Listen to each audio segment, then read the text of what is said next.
muraho neza. Ni Intore Alex ya Kayanza. Kayanza ya Ribakare, Ribakare ya Rubabaza, Rubabaza Nditunze, Nditunze ya Maronko, Maronko ya Birikunzira, Birikunzira ya Gatara. Wowe uri mwene nde? Nyibwira tumenyane, dukorane, dufashanye, dukomeze tugendane urugamba rw'iterambere. Ni Ibirori TV nabikubwiye. Kora subscribe, like, comment. Iyo nkunga yawe irakenewe. Ni amakuru meza kandi adasanzwe. Miss Muheto yakuwe ku rutonde rw'abazitabira Miss World 2023. Nshuti Divine Muheto wabaye Nyampinga w'u Rwanda 2022 ntakitabiriye Miss World izaba muri 2023 izabera mu Buhinde. Yaba ari ya mpamvu se ya Prince Kid? Ibibazo ni byinshi. Igihuha inkomoko yo gufunga kwa Prince Kid, uruhare runini cyangwa se amakuru ye menshi kandi ya nyayo yatanzwe na Nshuti Divine Muheto. Urabizi, situbigarukaho situbitindaho. Aho Prince Kid yarafunzwe, arafungwa, arafungurwa.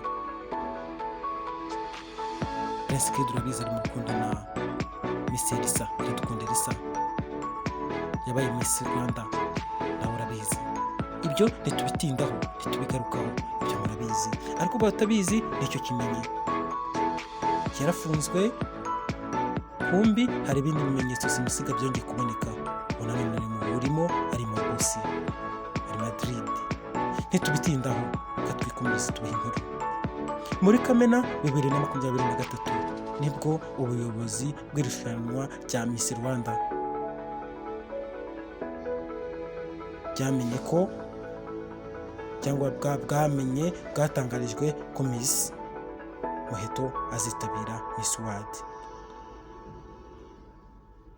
Ubuyobozi bw'irushanwa rya Miss World bwari bwatangaje ko ku nshuro yaryo ya 71 rigiye kongera kuba, ndetse Muheto yari mu bakobwa bagombaga kwitabira. Kuri iyi nshuro uyu mukobwa yamaze gukurwa ku rutonde rw'abazitabira. Igihe yahawe amakuru ko uyu mukobwa yagombaga kwitabira, abifashijwemo n'imwe muri sosiyete zisanzwe zitegura amarushanwa y'ubwiza mu Rwanda, kandi Rwanda Inspiration Backup yagombaga kumufasha, ikaba yarahagaritswe kubera ikibazo cya Ishimwe Dieudonné uzwi nka Prince Kid, wayitangije uri mu manza kubera ibyaha by'ihohoterwa rishingiye ku gitsina ashinjwa gukorera bamwe mu bakobwa bitabiriye Miss Rwanda. Ngo hari indi sosiyete itegura amarushanwa y'ubwiza yari igiye guhabwa uburenganzira bwo guherekeza umukobwa muri Miss World uyu mwaka, ari nayo yari kohereza Muheto, ariko ntibyakunze kubera ko itabashije kumvikana n'uyu mukobwa, ndetse ihita ireka gukomeza kuvugana n'abategura Miss World.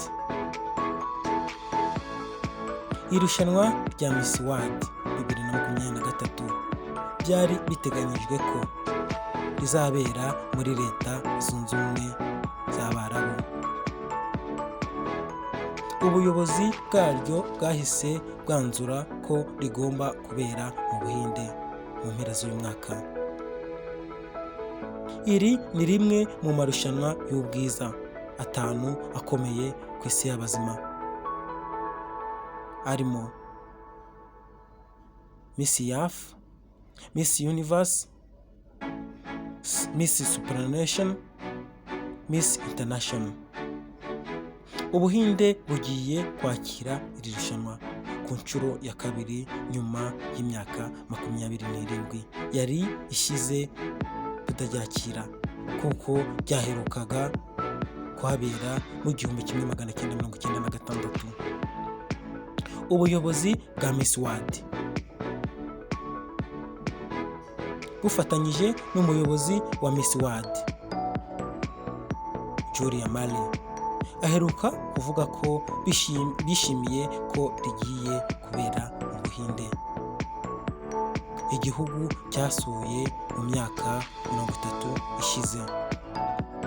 Ni ku nshuro ya 71 rigiye kuba, aho rigaragaza imico itandukanye y'ibihugu 150 bizaba bihagarariwe, birimo n'u Rwanda, cyane ko Muheto Nshuti Divine wabaye Miss Rwanda 2023 ari mu bakobwa bari ku rutonde rw'abazagitabira.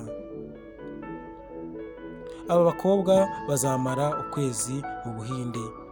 Biteganyijwe ko iri rushanwa rizaba hagati y'Ugushyingo n'Ukuboza 2023. U Rwanda rumaze kwitabira Miss World inshuro 5. Ku ya mbere muri 2016 rwahagarariwe na Miss Mutesi Jolly. Mu 2017 hagenda Miss Iradukunda Elsa uri mu rukundo na Prince Kid, murabizi twabivuze. 2018 rwahagarariwe na Miss Iradukunda Liliane. Muri 2019 ruhagararirwa na Miss Nimwiza Megan. Muri 2020 COVID-19 yakomye mu nkokora iri rushanwa. Miss Naomi Nishimwe ntiyagenda. Hanyuma 2021 hagenda Miss Ingabire Grace. Tuba twakugerereyo, nibyo biba bivugwa, ibintu ni byinshi, tuba twaguhaye ibyangombwa, nawe ukisoma ugasobanukirwa, ukisomera ukiyumvira. Ibi ni Birori TV, turagukunda, sitwo wabyumva. Tuzakomeza tuguha amakuru nk'aya ngaya, niyo gahunda. Mu nkunga ikomeye, kudufasha bikomeye, no kuduha subscribe. Icyo tukwisabiye, ikorere subscribe wigendere, dukomeze tuguha amakuru nk'ayo. Murakoze cyane. Nta muhungu wanyu ni Intore na Alex umuze nka CFP Birori. Ndabakunda CFP Birori, ndabakunda. Ibyiza biri imbere, ni ukuri ibyiza biri imbere, twitega ibyiza imbere. Murakoze cyane, mudukorere subscribe, ni inkunga ikomeye. Imigisha y'Imana ibane